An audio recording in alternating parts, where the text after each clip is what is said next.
ng nararapat at hindi nararapat, mabubuhay tayo nararapat sa Ebanghelyo. Meanwhile, Isa, yan. MCGI Cares na yan.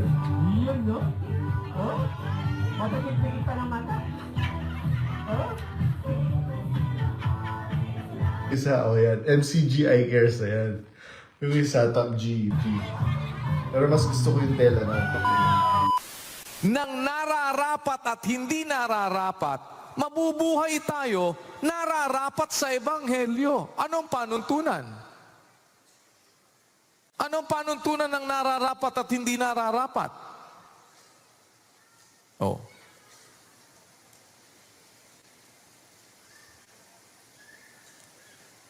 Sige nga.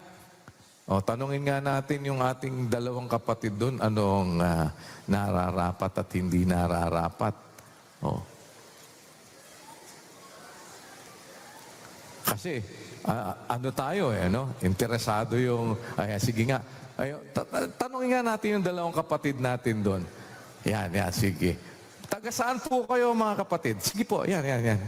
Yan, magandang gabi po sa inyo mga kapatid. Yan. Anong lokal po kayo?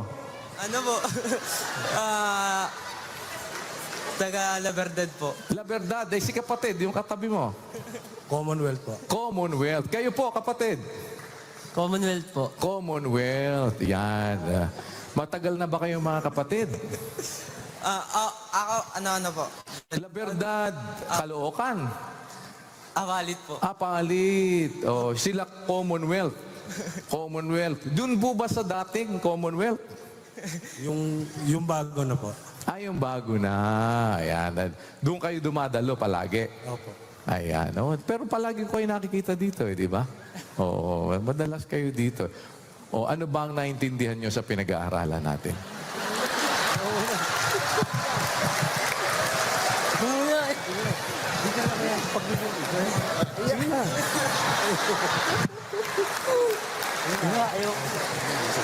Sige na, kausap. Sige na. Sige na, salita. Opo, batiin ko na lang po yung ina ko po sa Cavite. Ayan, sige. Pero nakakasunod kayo sa pinag-uusapan natin. Opo. Yan. So, alam naman natin po ang pagpapahalaga sa aral ng Ebanghelyo. Ano, mga kapatid? Kayo ba'y kailan nabautismuhan? Noong July 7, 2023. Yung si kapatid? October 9, 2009 po. 2009. Kayo po? December 22, 2016 po. 2016. Magkalayo kayo. Pero kayo magkalokal. Opo. 2009 pa si kapatid. Ibig sabihin, bata ka pa noon, ano? Ilang taong kayo nung nabautismuhan? 16 years old po. 16 pa lang. Kayo lang ba ang kapatid sa pamilya nyo? Ako pa po. Ako lang po sa ngayon po. Okay. Pero may asawa ka na ba? Wala pa naman po. Wala pa naman. wala pa naman. Malapit na. Pero ilang taong ka na ngayon lalabas? 16... 32 years old na po. 32 na. Yan. Bata pa naman pala. Yan. Salamat. Kayo naman po regular na nakakadalo. Awa ng Diyos. Kumusta naman po doon sa inyong lokal? Wala naman pong problema kayo doon? Awa po ng Diyos ko yun. Yan. Salamat sa Diyos sa inyong... Kaisa naman kayo sa pananampalataya. Awa, tulong po ng Diyos. Tulong ng Panginoon. Ayan. Kasi tayo mga magkakapatid, ganyan, doon sa inyo bang nung lokal, nakakarating yung ating, yung ating mobile dental and optical clinic. Opo, kuya, regular po doon every Sunday. Regular every Sunday. Ayan. Di ibig sabihin, yun, common yun eh. No? Common yun eh. Regular nasa Commonwealth sila kaya salamat sa inyong pakikipagkaisa. Ayan ito nga tanungin nga natin dito. Sige, para magising dito nga tayo kay Brad Joseph. Nakita ko si Brad Joseph Oh, Brad Joseph. Naiintindihan mo naman pinag-uusapan natin, Brad Joseph. Kuya, awa po ng Diyos. Ayan, Naunawaan ko po. Ano ang naintindihan mo?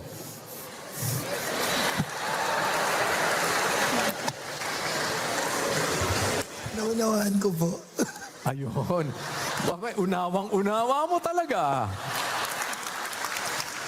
Naintindihan mo naman na tayo'y dapat magkaisa ng pananampalataya. Opo, kuya. Na kung ano ang pananampalataya ng mga taga-Commonwealth, eh dapat taga-saan ka ba? Commonwealth din. Commonwealth ka din. Parang mas maganda yung kanina. Yung color blue. Favorite ko talaga yun, yung color blue.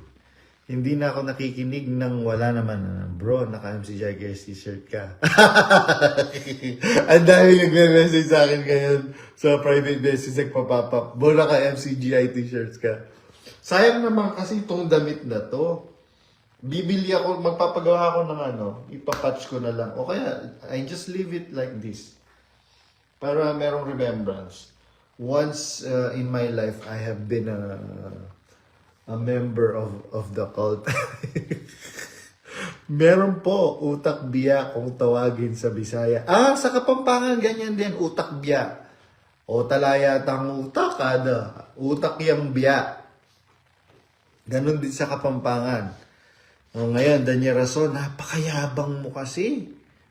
Pero mo sasabihin mo na yung bang abuloy ninyo no? Nakapagpatayo man lang ba ng poste ng ng La Verdad? Naku naman, Daniel Rason. Yun lang mga exeter sa Pampanga na pinost ko. Naku mga kapatid. Kaya malaking kawalan, malaking aray sa bulsa ng iglesia ni Ismael, yung mga exeter ngayon. Ako, talagang, pero mo, sa South pa lang, ilan na yung milyonaryong alam ko doon. At nadadagdagan pa. Sa South, Luzon pa lang po mga kapatid. Sa Southern Luzon, alone. Hindi pa po kasama ang nasa Metro Manila area. Ilan na ang pamilya na milyonaryo ang nag-exit within this year. Paano pa yung nasa Pampanga? Paano pa yung nasa iba't ibang mga dako ng Pilipinas? And paano na yung nasa ibang bansa? Sa pa lang sa... Ewan ko kung pwede kong banggitin ba. Huwag na nga lang, baka kailangan natin kasing humingi ng permission every time na